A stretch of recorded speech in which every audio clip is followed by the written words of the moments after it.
Tonight on Newswatch, why the Ohio Attorney General is asking Ohioans for their opinion on how companies use their signatures. Plus, how new rules could ease the stress of some travel headaches. And in sports, Ohio football loses key players to the transfer portal. Newswatch starts right now.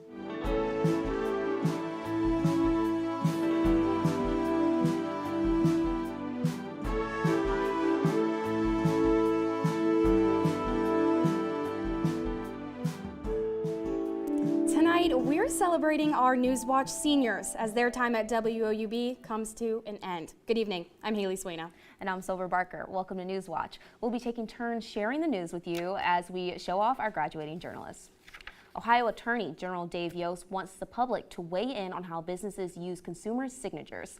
The request seeks opinions on a proposed rule that businesses would be required to follow when soliciting and using a person's signature for reasons unrelated to a transaction. Yost's office drafted the proposed rule after Ohioans alleged their signatures were included in correspondence without their consent. Comments must be submitted by email to rfc1@ohioago.gov. The deadline for submissions is May 24th. Republican state lawmakers says President Biden will be on the ballot this fall, but it's a matter of when and how. Senate President Matt Huffman says Biden will be on the ballot even after the 90-day candidate certification deadline set in state law. House Speaker Jason Stephens says he hopes to change the law, saying this could also happen to Republicans. Secretary of State Frank LaRose says a legislative fix needs to happen by May 9th before the legislature heads on summer break. Well, the Nelsonville Police Department is warning people of a phone scam. The Nelsonville Police Department says the scam involves phone calls requesting donations. They are not requesting donations from the public. NPD says please do not make any donations or give any personal or financial information to this scam caller. If you've lost money to a phone scam or have information about the company or scammer who called you, tell the FTC at reportfraud.ftc.gov. Well, 2 Ohio State University students are under arrest and being charged with criminal trespass during an on-campus protest. A university spokesman tells the Columbus Dispatch the students were issued multiple warnings before they were arrested yesterday. The arrests come after Ohio State President Ted Carter said in an end-of-the-semester email that he respects students' right to freedom of speech, but, quote, will not compromise on matters of safety. Athens city officials are proposing changes to how the city allocates interest as it faces financial trouble. Currently, interest the city receives is dispersed between 38 different funds, but the new proposal would allow to put that money directly into the general fund. Auditor Kathy Hecht says this may benefit the city's fund since funds balance is at 6% of the city's total operating cost, below the 7.5% the city wants to be above. She adds the city needs to hold off on any future general fund appropriations and any budgeted non-operating expenses. City Treasurer Josh Thomas says with rates today, the fund could see a boost. The whole point of this was last year we made a lot of interest. This year we will continue to make a lot of interest. I think last year we made well over $1 million in interest. I project we'll easily make that again this year. So our goal was to say, can we put some of this money back into the general fund as opposed to dispersing it through all the others? So, even with the change, Hecht says she doesn't see any signs the fund will increase anytime soon. If passed, the impact of the change won't be seen until the city's financial report at the end of May. Now joining us is Newswatch lead forecaster Emily Dietz. So hopefully she is going to be here to tell us that we are going to see sunny days ahead for the rest of the week, right? For sure. Well, we have one day to get through Thursday where it's going to be in the 60s, but after that, beautiful 70s and some sunshine skies. I'm so excited for it. And then we'll be in the 80s. But taking a look at what's going on right now in Athens, we're seeing conditions that are pretty close to the 70s. If we take a look outside right now at our current conditions, it looks like we have blue skies on my computer screen. So we aren't really seeing that outside right now, but let me get that pulled up for you so you can see what's going on for us. Sorry about that.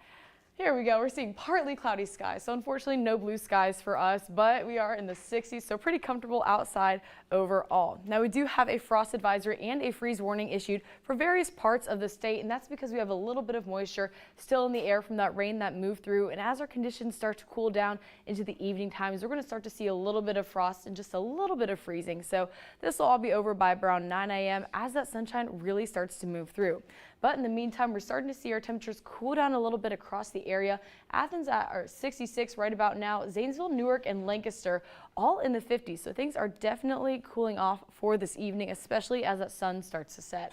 Now, part of the reason we're seeing such cooler conditions outside is due to this cold front that's sitting right over our area and this high pressure right above it. That's creating this sort of troughing system that's pulling down some of this cold polar air, into our area. That's dropping our temperatures overnight. But as this continues to develop, we're going to see a little bit of warming again after Thursday.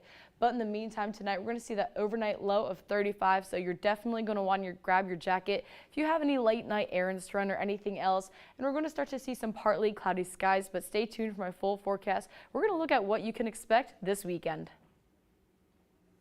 Thanks, Emily. New documents show First Energy paid $2.5 million in secret to help Ohio Governor Mike DeWine's initial campaign for governor in 2018. It's the latest twist over House Bill 6, the energy bailout law passed not long after DeWine took office that resulted in a $61 million bribery scandal. The new documents from the Public Utilities Commission of Ohio show dark money from First Energy went to a political action committee that backed DeWine. First Energy funds also went to organizations supporting DeWine's gubernatorial opponent. DeWine told reporters he didn't know about the contributors. Ohio parole officers are pushing for a bill treating them as law enforcement officers when it comes to retirement. The new bill would allow officers to retire after 25 years and would cap caseloads at 50. Under the new law, another over 500 officers would need to be hired to cover workloads. Republican Representative Jay Edwards says this could increase the costs to schools who would have to hire new officers to cover caseloads. Coming up, what President Biden is saying about signing Ukraine aid into law. And how new rules are changing school meals. We are wrapping up April here this upcoming week, and with that, we're also going to be seeing a shift in our temperatures. Stay tuned to Newswatch to find out just what this means. Coral reefs. They are one of the most endangered habitats on Earth when it comes to climate change. But help is on the way. I'm Dr. M. Sanja. Join us as we find ways to preserve our changing planet. We have the building blocks to rebuild that reef. To see science in action, absolutely amazing. Tonight at 8 on WOUB.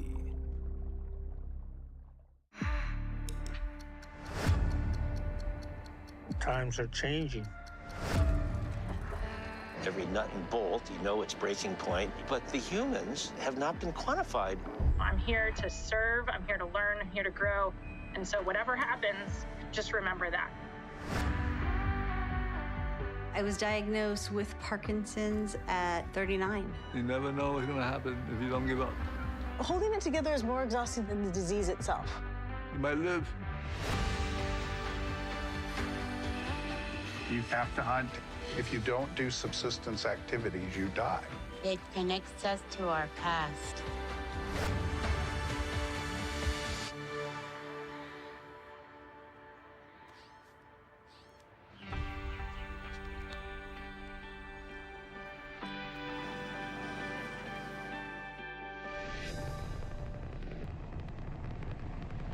For more than 70 years, WOUB Public Media has been the place where people in our region turn to learn how stories of the past ignite the imagination of the future. It's where information, entertainment, and education work together to inform, enlighten, and inspire generations. It's the place where the community gathers to hear and see our world in new and innovative ways. WOUB, the public media you trust that's worthy of your support.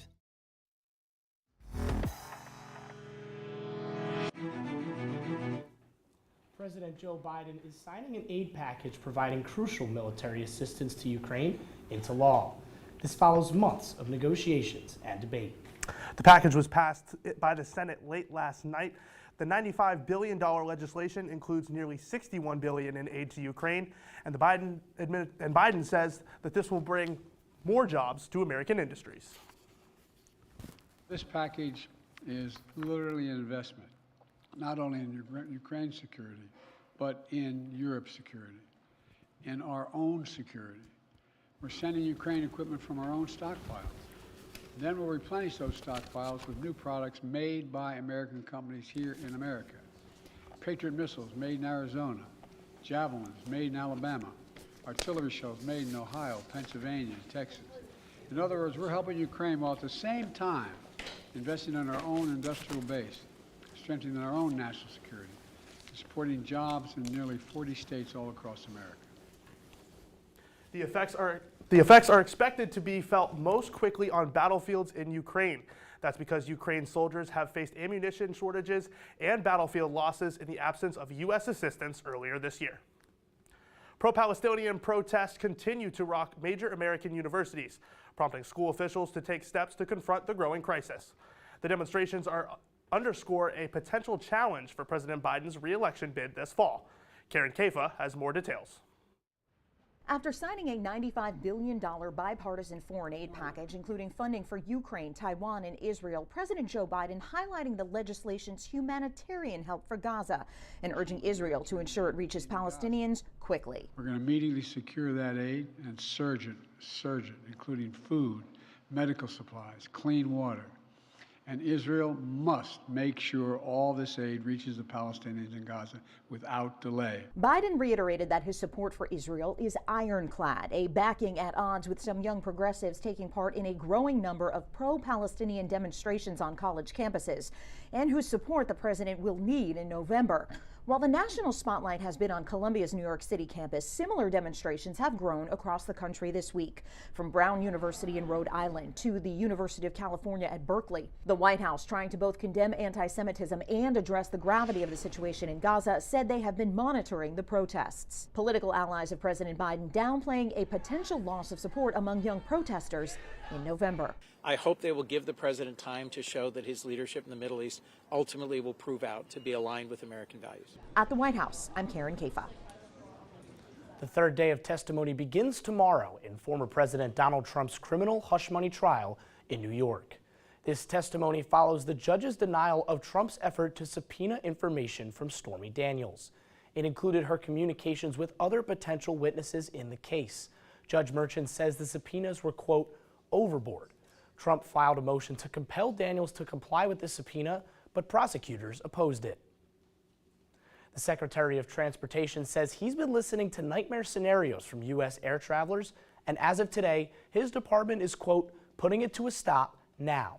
Laura Aguirre has more on new mandates that are being designed to get you where you're going faster. Just ahead of the busy summer travel season, airlines are on notice. From now on, when your flight is canceled for any reason, you are entitled to an automatic cash refund, and it has to be prompt. And not just prompt. Can you get your money back without having to ask? Automatic cash refunds for most flight disruptions, just one of several new mandates for U.S. air carriers unveiled by the Transportation Department Wednesday. And not just cancellations, but refunds for significant delays too. 3 or more hours for domestic flights, 6 or more for international. If there's another significant change to your itinerary, like maybe you were going to go into one airport, they actually changed the airport on you, or something like that, you're going to get your money back. And what about those hidden or junk fees on ticket prices? New provisions about the information that you should get up front so that you know before you buy a ticket what some of the fees are that are connected to that. Refunds also apply to other services, like if a paid Wi-Fi service doesn't work. Wi-Fi is a good example. Same thing with baggage. You pay extra to check a bag doesn't get there, then you ought to get your money back for that. The new airline mandates are designed with a broader goal in mind. It gives them more of a reason to make the investments and the realistic schedules that prevent that from happening to you in the first place. To get the full details on your passenger rights, visit flightrights.gov. I'm Laura Aguirre reporting. Good evening and happy Wednesday. I hope everyone is having a great week so far. We've had some pretty nice weather outside, and right now we are seeing partly cloudy skies, and it's about 63, so overall pretty comfortable, although we are seeing that humidity go up ever so slightly, but overall not too much to make it too uncomfortable. Along with this nice weather, we do in fact actually have a freeze warning issued for the central and northern parts of the state, as well as a frost advisory issued for down here in southeast and southwest Ohio.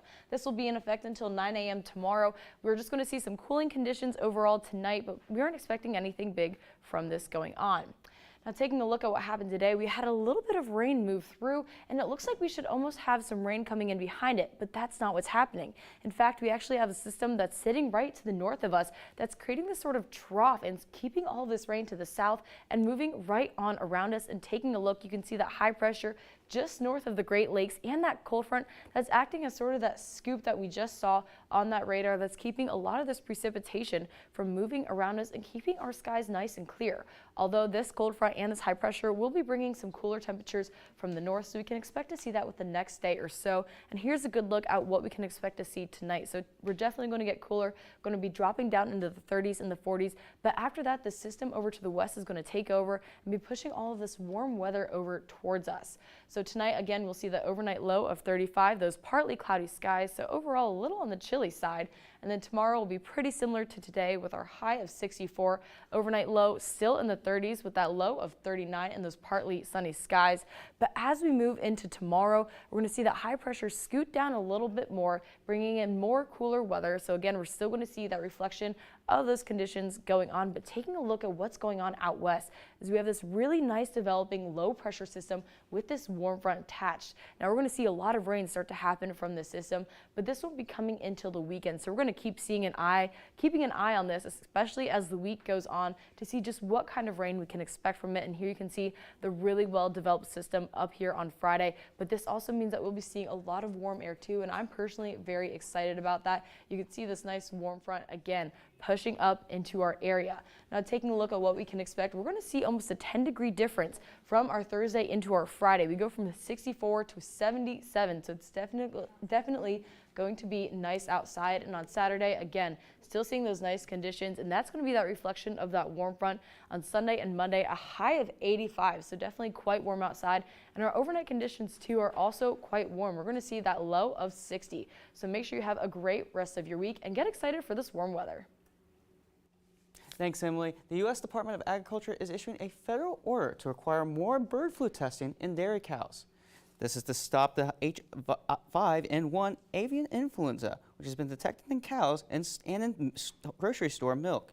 The successful spread among mammals brings concerns about how the disease could spread towards humans. Right now, it hasn't been able to do that. The USDA's order requires dairy cattle moving between states being tested with all types of influenza A. Any cow that tests positive can't cross state lines without satisfying conditions set by the USDA's inspection arm. Thanks, Peyton. It's an effort to make school meals healthier. New U.S. standards announced today are limiting the amount of sugar and sodium in school breakfasts and lunches.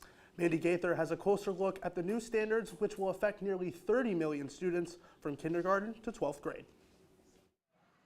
For the first time in 14 years, the USDA is reforming school meal standards across the U.S. The changes will be implemented in phases over the next few years. Children will be eating healthier foods as a result, and we couldn't be more pleased. Beginning in the 2025-26 school year, the new standards call for certain products, including breakfast cereals, yogurt, and flavored milk, to have specific limits on added sugars. By the 2027-28 school year, added sugars can't make up more than 10% of the total weekly calories for breakfasts and lunches. Sugars are a source of calories that have very little, no nutritional value. And one can eat food that tastes really, really good that doesn't have to have those added sugars. The new standards will also limit sodium in future school meals, requiring a 15% cut in sodium in lunches and a 10% cut in sodium in breakfasts by the 2027-28 school year. The American Heart Association says the new standards are a step in the right direction. We feel like this is a path, not the destination. There's a little bit more that can be done on added sugars and lowering salt. For Health Minute, I'm Mandy Gaither. Coming up in sports, Ohio football continues to lose key players to the transfer portal. That story and more when Newswatch returns. And for the latest from Newswatch, follow us on X, formerly Twitter, Instagram, and YouTube. The project is about uncovering hidden deaths. In collaboration with the Associated Press, an investigation into police restraint. You find so many families left with unanswered questions. He could not have died. People know about deaths in police interactions, but no one really knows the extent of it. We're real-world practitioners, so we're dealing with a real-world problem. It's important to identify what went wrong and who was responsible. Tuesday at 10 on WOUB. Over 200 local newsrooms, over 3,600 journalists, a community of 300 million Americans. The NPR network is listener-supported, independent journalism in communities around the country. It amplifies more voices, more Americas, and takes all of us on new journeys. It takes all of us closer to home. It takes all of us.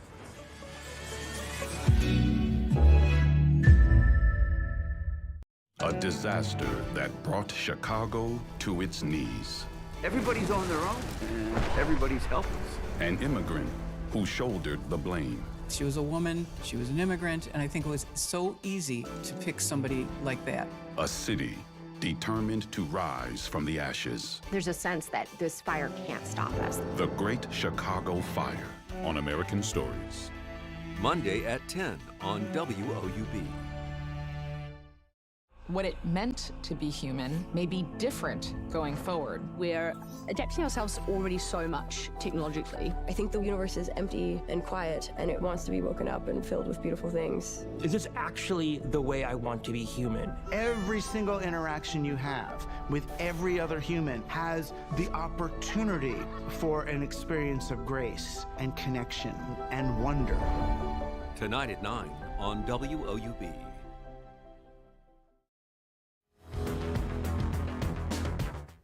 Welcome back to Newswatch. I'm Aiden Crowley. And I'm Marie Manessi with sports. Ohio softball just wrapped up action in a non-conference meeting with the Pitt Panthers. Yeah, and the Bobcats lost in heartbreaking fashion, 5-4 in an out-of-conference battle with just 3 series left on the schedule. Ohio jumped out to an early 4-0 lead thanks to a Lauren Uhas homer in the top of the first. Yasmin Logan extended the Bobcats' lead with 2 RBIs in the top of the second, but the Panthers stormed back, scoring 5 unanswered runs in the last 2 innings to steal one from Ohio. The Bobcats will travel for a 3-game series with Buffalo this weekend. Tonight may have been a break from conference play for the Bobcats, but looking ahead, they have 3 important conference series remaining as it looks for a spot in the upcoming MAC tournament. Ohio has won 10 of its last 12 games in conference and currently sits 5th in the MAC standings as the top 6 teams make the tournament. The Bobcats' final 3 series are against Buffalo, Akron, and Bowling Green, all teams behind them in the standings. The next MAC series for the Bobcats is this weekend against the Buffalo Bulls. Sticking to the diamond, Ohio baseball earned a 4-2 non-conference victory over Morehead State last night. Junior pitcher Adam Beery got his first start of the season, only allowing 6 hits on 18 batters faced in his 4 innings on the mound for Ohio. Senior Gideon Antle led the Bobcats with a home run, 3 RBIs, and went 2 for 4 at the plate in the victory. Ohio will return to Bob Brand Stadium this weekend for a 3-game series with Toledo. Stepping away from the diamond, Ohio football loses 2 more key contributors to the transfer portal. Starting with the man under center for Ohio's 2022 Arizona Bowl victory, quarterback C.J. Harris has entered the transfer portal. Harris took over for Curtis Rourke and led Ohio to the MAC championship game in 2022 after Rourke suffered a season-ending ACL tear in November. Harris was sidelined in 2023 with a medical emergency after making 1 start for the Bobcats, and the announcement points to Parker Navarro becoming the starting quarterback for Ohio this upcoming season. Along with Harris, the Bobcats are losing a major piece on the defensive line. Bradley Weaver announced on X that he will be entering the transfer portal with 2 years of eligibility remaining. Weaver was a game wrecker for Ohio, leading the team with 6 sacks and 13 tackles for loss. The news follows shortly after fellow defensive lineman Rayon Buell committed to Colorado. Yeah, Maria, it's a new era in college athletics, and here's a list of all 16 Bobcats who have entered the transfer portal this offseason. This list includes 8 starters for the Bobcats in 2024, and here's head coach Tim Albin on the team embracing a next man up mentality. The next man up mentality, hey, now it's Shea Taylor's time, right? It's like Bob Bolden, you know, when he lost CeCe. And he had a teammate who's excited. Okay, CeCe's gone. It's my time to go out and to, you know, score or, you know, and play. And I think we're going to have some guys that are excited about their time. For one last time, I'm Aiden Crowley. And I'm Maria Manessi. That's it for sports. Back to you, Silver. Thanks. Well, still ahead, our WUB seniors reflect on their last 4 years with Newswatch. But first, here is a look at what's coming up tonight on your public television station. Today can be a new beginning. Bright things ahead, darling. Brightness and joy. That's genuinely classy. I just want to be right here in this moment as you. You set kind of a high bar. I'm just getting started. Television will never be the same again. Magnificent. Next time on Antiques Roadshow. It must have been a wonderful day in the neighborhood when you brought that box. Questions are answered. This is more than likely his grandmother. And secrets are revealed. You've honored and loved this for a while, but there's a little secret within that I bet you don't know. I don't know any secrets about it. Watch Antiques Roadshow next time from Stan Hewitt Hall and Gardens in Akron, Ohio. Monday at 8 on WOUB.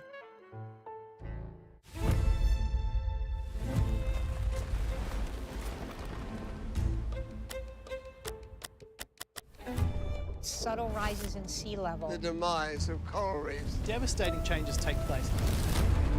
These events are climate change. It's really a crossroads for humanity. This is serious. To heal the earth, we have to think of new ways. Let's figure it out. It's science, it's engineering, and it's conservation. A new species. Amazing. The greatest opportunities are in chaos. It is a breakthrough. We're at a period of remaking the world. Addressing global crisis. We can change the earth. We're doing this for the future. If we don't, what then?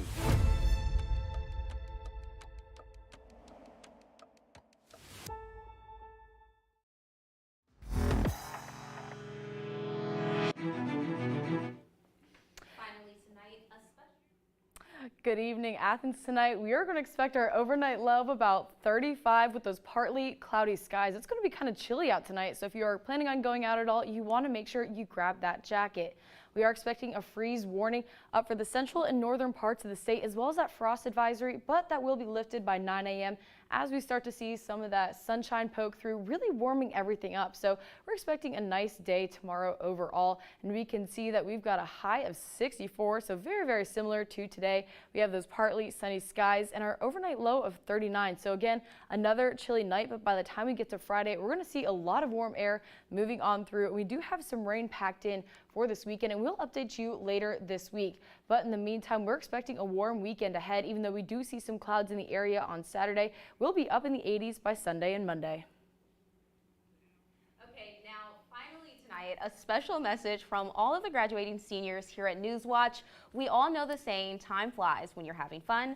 Well, that is exactly how we are feeling. Our class had a rough start due to COVID-19 and the shutdown. Our first year was completely online, and we did not know how our college experience would turn out. But I mean, now look at us. It has truly been such a wonderful experience getting to grow together and support each other along our journey. We want to thank our mentors here at WOUB, and we thank all of you for tuning in every day.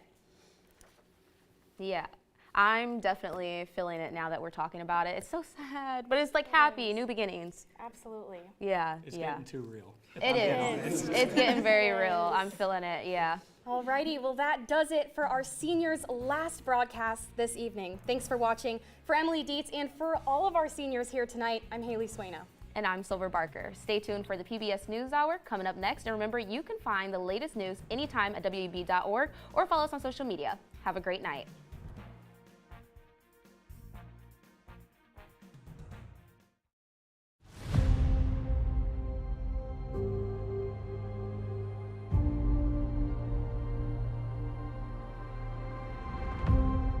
This is